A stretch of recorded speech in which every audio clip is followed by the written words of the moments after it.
Hi, everybody. Welcome to today's lecture. I'm coming to you today from a beautiful palatial hacienda in Ecuador, and my guest today is Charlemagne.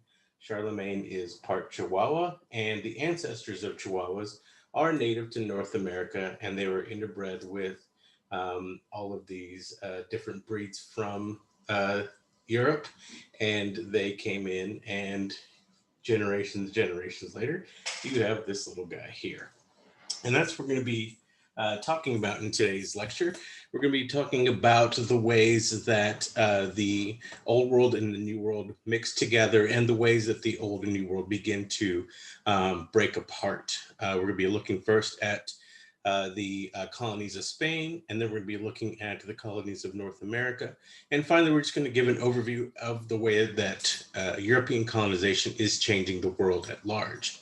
So, without further ado, we'll go ahead and get started. As we begin here, we're going to do a quick recap of the conquest of the Americas by the Spanish. If you guys remember, we talked about this whenever we began to look at things like the triangle trade and the Columbian Exchange. We noted that Christopher Columbus was the first to come over from Spain to the Caribbean, and then after him, other explorers came after Columbus, known as conquistadors or conquerors, and they were motivated by the search for glory, to be immortalized in history. They were looking for gold, so they had all this greed because they were looking for treasures, things like El Dorado, the city of gold, these stories that they had found, they had heard, the Fountain of Youth, things like that. And then there was also a lot of religious zeal going on through there as they looked to convert as many people as possible. You had the conquistadors coming over with superior weapons and armor. The people of the Americas weren't able to create gunpowder or create steel. They didn't have the necessary materials to do so, and because of that, the conquistadors had an advantage. But then also the conquistadors were able to take advantage of the political situations that were happening in Central and South America, uh, using creating alliances with those that had been wronged or those that were looking to take power and exploiting those alliances. And then, of course, the bringing in of horses, which were um, not really known at all really in the Americas. There was no natural horse since the Stone Age, and so horses coming over were actually a huge plus for the conquistadors. And then, of course, they were facilitated by diseases. The conquistadors came over to find a very debilitated Americas. In 1492, Columbus comes over, and by 1520 and 1532, whenever Cortez and Pizarro begin their conquests, you already have the extinction of many Indian tribes and the decimation of some of these empires, and just coming over, they completely take advantage of the sicknesses that they're bringing, and basically you have some of the healthiest people, the warriors, the leaders of the American empires dying off, and the conquistadors being able to take advantage of that.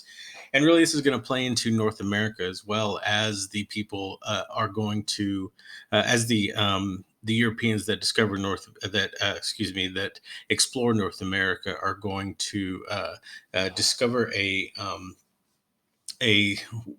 country that is basically free of many people, because you've had a 60 plus percent death rate in the Americas. Now, after the Spanish, you have the Portuguese coming in and establishing, as we said, the plantation system. The plantation system had worked for them in the coast of Africa, and so they just basically brought that over with them into the Caribbean, because they're on the same lines of latitude. You have similar climates and similar temperatures, so you're able to grow similar goods and bringing in sugarcane, bringing in citrus fruit to the Caribbean, and even in places like Florida, what is now Florida, you had all this unused land that was great for growing all these crops, and so they just used the plantation system to continue this method of growing food. But after the Portuguese and the Spanish, you see the competition for the Americas intensify. In 1607, you have the English establishing Jamestown, the first permanent settlement in North America by the British. And then after that, several nations are going to start to compete for the Caribbean. You're going to have Spain controlling the Caribbean, but England, the Netherlands, France, and even Denmark are going to come over and try to maintain a foothold in the Caribbean and try to take some of the resources from there. And really, it's all about sugar plantations and other plantations that are producing these gigantic profits for these countries. And as we talked about the mercantile system, all of these colonies begin to just give more goods to the mother country. Now, one of the things that I want to talk about first is this idea of land ownership, especially in when it comes to colonies and the land that people are quote unquote discovering. The big question that arises is who owns the Americas, because both Spain and Portugal claim that they own the Americas. Columbus himself pretty much knew that he pretty quickly knew that he had found something new, something different, a land that was not the Indies, and decided that he was going to try to figure out how to best play the situation. On one of his voyages coming back to Spain, Columbus actually lands in Portugal and lets the king of Portugal know, hey, we have this great land out here. What do you think we should do about it? And so this begins a bidding war with the between the Spanish and the Portuguese, and basically Pope Alexander the Sixth has to intercede. Pope Alexander splits up the Americas in 1493. Basically, everything to to the east of this line that Pope Alexander uh, um, divvies up belongs to the Portuguese, and everything to the west of it belongs to the Spanish. And this works out great for the Spanish because the Portuguese don't really know exactly how much land is out there, but it turns out to be, a good chunk of the world, and so they end up getting a good deal out of it. And then you have the Treaty of Tordesillas in 1494 that basically puts this into law. The this inter Catera that Pope Alexander had proclaimed was basically a stopgap to keep them from fighting. And in 1494, you have the Treaty of Tordesillas that formally sets up this line, gives the Portuguese even a little bit more. And then in 1529, you see Southeast Asia split up by the Treaty of Saragossa, which gives the Spanish part of the of Southeast Asia and gives the Portuguese the other part of it. And this will last until 1580, when you have the uh, Spanish and Portuguese crown combined. And this actually, from 1494 all the way up until 1600, it really matters where you are in the Americas, because how important Spain and Portugal are to the Americas. But as North America opens up, this idea of Spain and Portugal splitting the Americas up loses importance. In 1493, 25 years before the Protestant Revolution, Protestant uh, before the Reformation. Sorry, I lost my words there. Before the Reformation and the rise of Protestantism, you have this great importance in the word of the Pope. But after that, after 1517, when you have the rise of Protestantism, you really the word of the Pope doesn't mean as much to other countries that don't follow the Pope. You have in the 1600s the England moving into the Americas, especially after the defeat of the Armada, and taking up residence in North America in land that's supposed to belong to the Spanish. Well, what are the Spanish going to do if they can't enforce that ownership? And then by 1650, you see the Dutch moving into South America. By 1650, in the early 1600s, you see the Dutch coming into South America and the English in North America, and even the Dutch begin to have cities up in North America too, as the city of New York. It was actually known as New Amsterdam first. It was a Dutch city before it became an English city. So you have all of these different countries, the Spain, France, Portugal, England, um, the Netherlands, and even Denmark, as I said earlier, fighting for the Americas. And so this idea of who owns the Americas really doesn't matter anymore. Whoever owns the land, or whoever can protect the land, owns the land in the Americas. Which brings us to New Spain, a structured society. We're going to be looking here at the way that the Spanish tried to replicate and keep European power structures in play during the age of colonization of the Americas. This is going to be quite different from the way that the English play, mainly because of the Spanish form of absolute monarchy, because of how tied to Catholicism New Spain was, but also because of the political turmoil that's going on in England at the time. So New Spain is trying to recreate the society of Europe on to the new colonies springing up in the New World. And they're trying to do this by implementing what's known as the viceroyalty system, creating all these viceroyalties throughout the Americas: the viceroyalty of New Spain, the viceroyalty of New Granada, the viceroyalty of Peru, and the viceroyalty of Rio de la Plata. You will have the viceroyalty of Brazil become a part of Spain after the unification of the crowns, but this will be the Portuguese system. And basically, what it is that the head of the government is the viceroy, and roy is the Latin term for king, so basically vice king, and this vice king basically reports directly to the crown and does everything that the crown says. He is, for all intents and purposes, the mouthpiece to the king, and the mouthpiece and right hand of the king. And basically, the power is going to lie completely in Spain and in what is known as peninsulares, or people that are born in the peninsula, in the Iberian Peninsula. So people from Spain versus people that would be born in the New World, people that would be known as criollos or Creoles.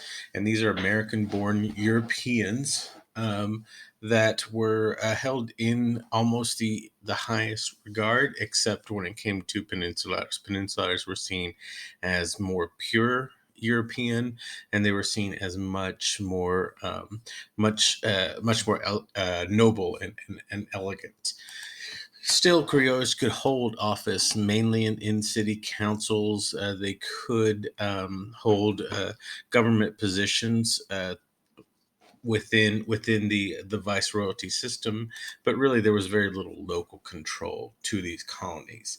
The Spanish viceroys and the crown tried to make sure and keep as much control in the crown, in the hand of the crown, than with the people of the colony. So even though, so as a criollo, you could rise up to nearly the top of the pyramid, but there would always be someone above you, and that was someone that was purely born in Spain.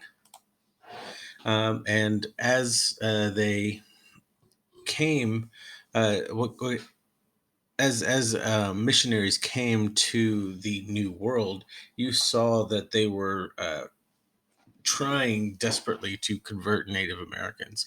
Spanish rulers were determined to make Native Americans into Catholics by using missionaries to bring them in and spread Catholicism, to give them opportunities to read, write, etc.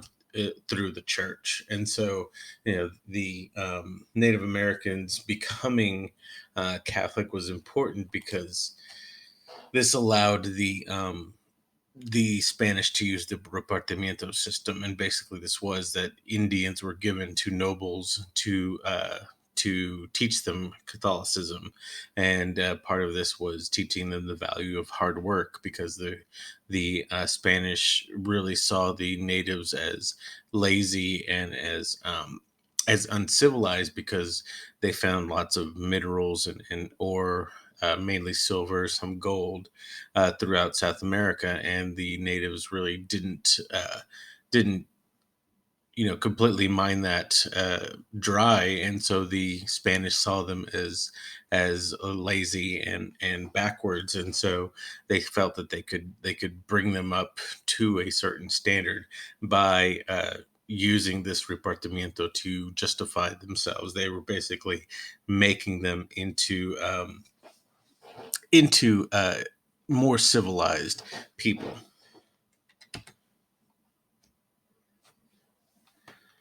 And so this repartimiento basically was used to get wealth from gold and silver. A group of Native Americans would be given to noblemen, and noblemen would work them as long as they, kept the Sabbath and were at least taught to understand the Bible. Then the nobles could do whatever they wanted with them. The conquistadors could do whatever they wanted with them. And so what happens is that natives were expected to follow the Mita system. The Spanish took the Mita system and ran with it. If you remember from when we talked about the Incas, the Mita system was basically that every 7 years you would go and work in state-run farms, and you would leave your home and go run in these work in these state-run farms, and you would come back and somebody else would take your place. So there would always be people still living in the villages, but they would be working in these farms. Well, basically, the Spanish took this Mita system and just completely ran it to the ground.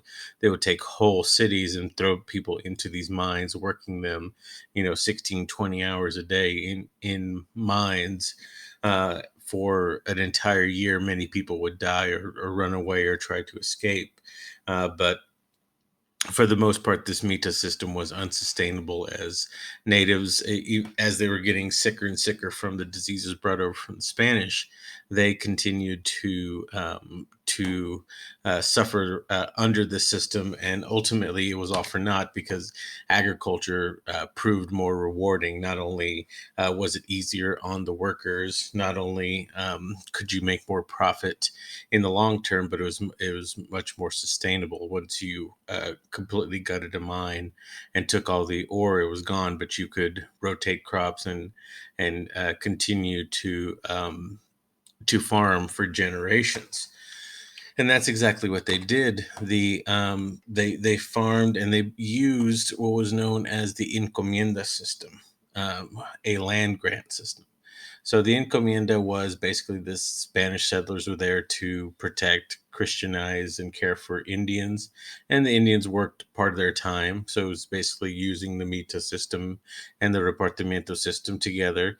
But what happens is that you have land grants and indigenous people as labor So the Spanish settlers force long labor. They don't pay the Indian workers. They fail to protect Indians.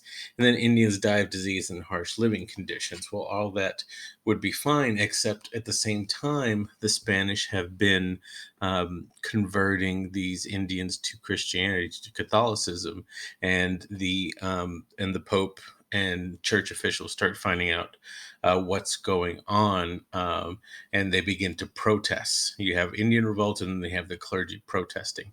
The clergy have been spending time trying to convert the natives into Catholics, and they've been baptizing them and giving them communion and all the different steps it takes to become a Catholic. And then all of a sudden, you have these Spanish conquistadors, noblemen, and even just regular settlers that are working these people to death. And the church basically tells them, you need to stop this. We are supposed to protect our fellow Catholics, especially after the Reformation. And so you have the encomienda system stopping. But still, even though the encomienda system stops, you still have a pardon the pun, fruitful system of labor, as haciendas prove to be very fruitful. Do you have the haciendas becoming the center of commerce uh, throughout Latin America? The hacienda system would be very familiar to people that know anything about the American South. It's basically the plantation system, where you have a large central house, multifamily house in this instance, and then out around the outskirts of a multi-hundred, sometimes multi-thousand acre ranch are the um, workers buildings or slave buildings, whatever it is, depending on the area and the amount of workers that they have. And so these large farms basically created a landed gentry and a poor underclass, and even a slave class that does all the work. So you have these usually criollos or peninsulares becoming very, very rich, and taking the work of the natives and of slaves, and using that to maximize their profits. But these are very fantastic um, ways to create wealth by using slave labor and underpaid labor to create a system that benefits the haves very greatly. And here is a photo of a still working hacienda in, I believe, Chile is where this one is. And you could see the main buildings here in the center, and around it in the background you'll see where people park and where people live that work on this hacienda. And this is a typical way that it would have looked even back in the 16th century. So it is this grand um, palatial estate with a central house, and then workers all throughout all this large range. And there are multiple haciendas here in this photograph, but this is exactly what they would look like. So, agriculture in the hacienda system is going to play an important role in the creation of the colonies of New Spain. And also, what's going to play an important part is the Catholic Church. The Catholic Church is going to play a central role in the colonies, especially when it comes to things like the conversion of Indians, especially after you start seeing the end of the encomienda system, the Mira system coming to a close, and then the stabilization of the native population.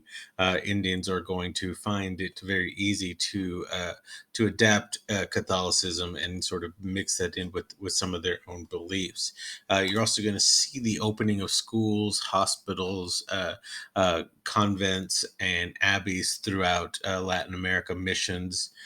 throughout Latin America as well. These cathedrals that are going to be built up are going to be very important for the education and for the conversion of natives, as these um, cathedrals are often built upon the destroyed temples that the natives used to worship at. Now you have these grand churches and grand cathedrals, and so you start seeing the natives becoming a part of the Catholic system.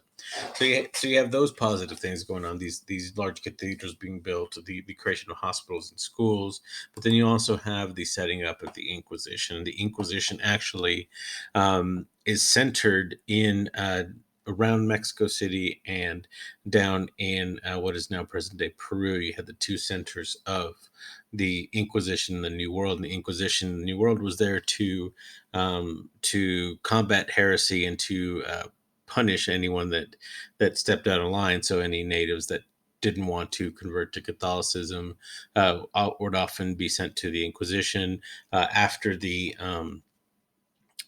ending of the Reconquista in Spain in 1492. The With the destruction of the caliphate in the Iberian Peninsula, all of a sudden you had Jews that had been uh, safely living in Muslim Spain, now under Catholic Spain, were being persecuted heavily, and so they escaped out into the New World. You also had Muslims uh, that wanted to get away from Spain, that didn't know anywhere else to go, so they would go into the New World. And so you have secret Muslims, you have secret Jews living in the New World, and the Inquisition was there to find them out. Uh, but mainly, you have the society that, with the Catholic Church, with this hacienda system, with an absolute monarch in charge.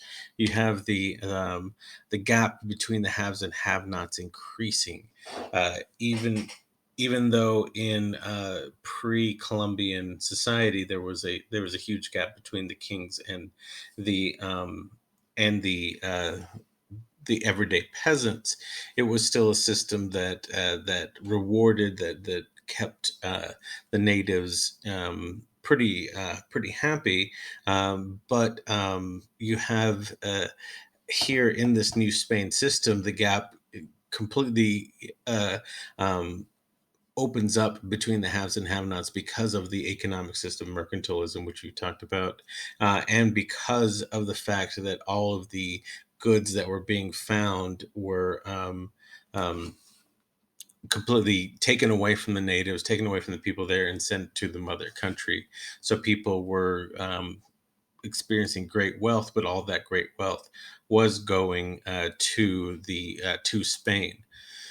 Most of the poor are uneducated. Most of the poor are illiterate. Most of the poor are living in a less than ideal situation, while the rich are at the top, with many opportunities to advance in society. Like I said, they're trying to recreate European society, and part of that is having the nobility up top and the peasantry underneath them.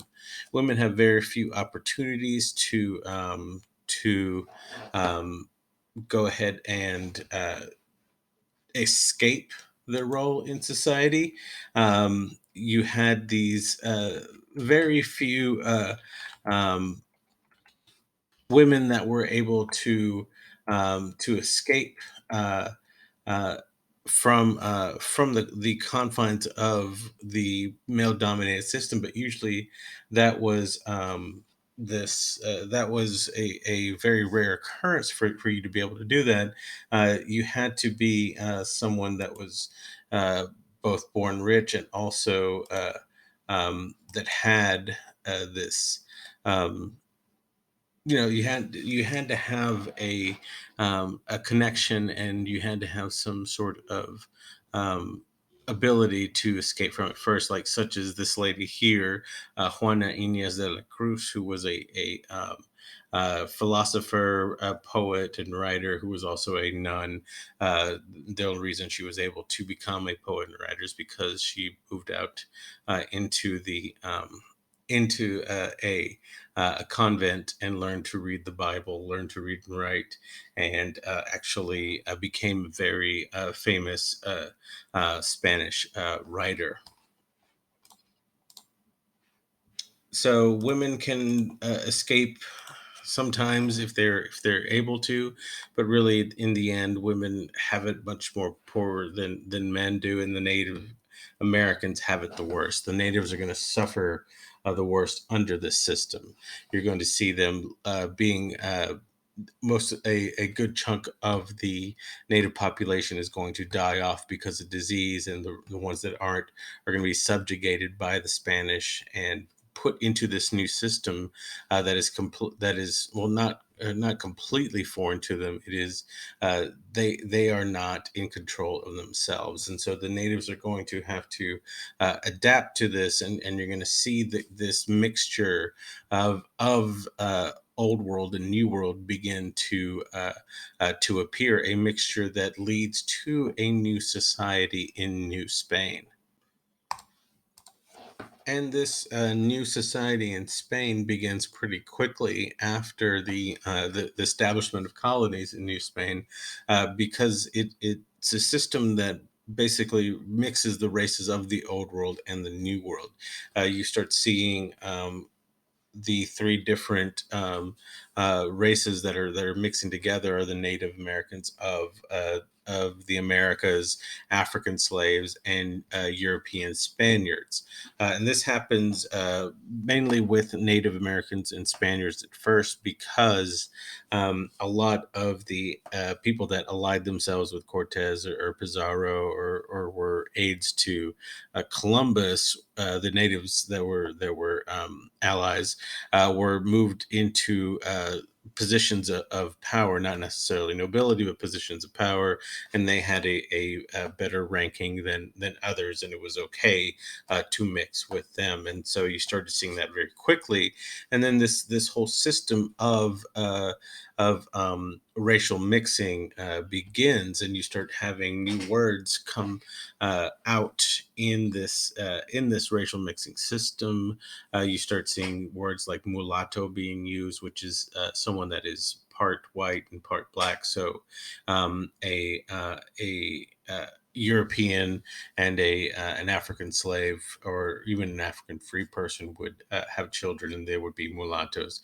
And usually, this was a European man taking advantage of one of his slaves, and then having children. And these would be mulattoes, and in some cases they would be free, but for the most part they would also be in slavery. You also had the mixing of white and Indian, or white and native, and that those are known as mestizos. And mestizos were the most common of these newly mixed race individuals. And this is really an important situation here, because you're seeing two different types of people, Europeans and Americans, that had not been in contact with one another for thousands of years as they developed independently. You had whites and Africans that had mixed beforehand, but now you had the beginning of a new era of human existence, as old world and new world begin to come together again. But what happens with this racial mixing and class mixing is that um, it makes people uncomfortable at the top, because you start seeing darker skinned people, being born and moving up in society. And so there's a strict race-based hierarchy that um, uh, is developed in New Spain, known as the casta, and this is basically a caste system. It's right there in the name. The casta is strictly a race-based system that puts Europeans up at the top, pure white Europeans at the top, and not only does it do that, but it puts Peninsulares up at the very very top, and then after that are criollos. Then would be the natives, especially natives that were allies of the Spaniards that would be put in positions of power, and then come these mixed races, and then down at the bottom would be the slaves. And so you would have this different type of system where people were put into categories based on their blood, based on their racial mixture.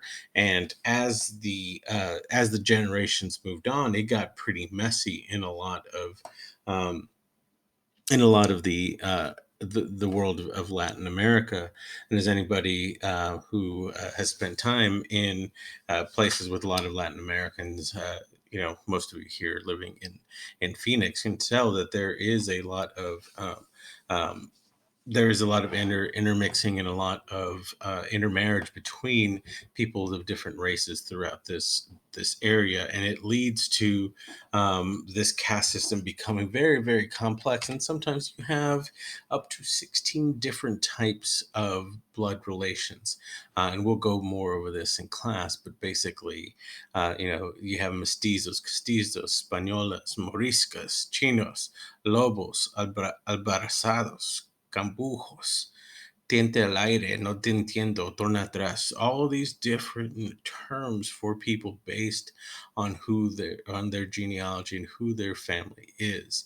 So it gets down to splitting hairs down near the bottom, but as you get towards the bottom, you can see that pure Spanish doesn't go down past a level 4. After that, you're not going to see, or excuse me, a number 6. But even then, with the number 6, it's a Spanish woman. So a woman can lower herself down to a level 6, but a Españolo would never go above uh, would go below a level 4. So this was a very complex system and a very, very strict system, a hierarchical system. It was very hard to escape the place where you were born. You had to work against not only the oppressiveness of your of the casta system, but also the different attitudes that people had towards intermixing and interracial marriage. So this new system, this very strict hierarchical system, leaves a lot to be uh, desired for the natives, and they begin to and the African slaves, and they begin to sort of put their own culture into this system. So you no longer have a strict Spanish system. You no longer have a native system or an African system. Everything sort of gets mixed up and muddled together, and nowhere in that nowhere is that seen more than in the area of religion, and especially Catholicism. Natives and mulattoes, and even mestizos begin to place their own ideas um, into Catholicism, and this is known as a system. This is a system known as syncretism, which is the blending of these religious symbols. So, ideas of the saints in Catholic uh, dogma are interpreted by the natives as the many gods out in the pantheon of their native system. So it's very easy to push the ideas of Catholicism and place ideas that you've had before it, and that sort of creates this mixture of religions. And you see that even into this day, where you have things like new religions that are seen out there, like Santeria or Voodoo. And Santeria is more of a native mixture with Catholicism. Voodoo would be an African cultural mixture with Voodoo. So you would have or excuse me, with Catholicism. So you'd have rituals that would harken back to um, uh, African culture or native culture, and they would mix with the rituals of Catholicism very easily, and you would have a new religion, one that Catholic leaders would greatly like to get rid of. But we'll talk more about this, and especially talk more about syncretism, about the mixture of Aztec, Incan, and other native ideologies with Catholicism, and how easily that occurred, and how quickly the church. Found itself completely transformed in New Spain, and how these systems of creating new cultures and new religions really shape the New Spain for centuries to come.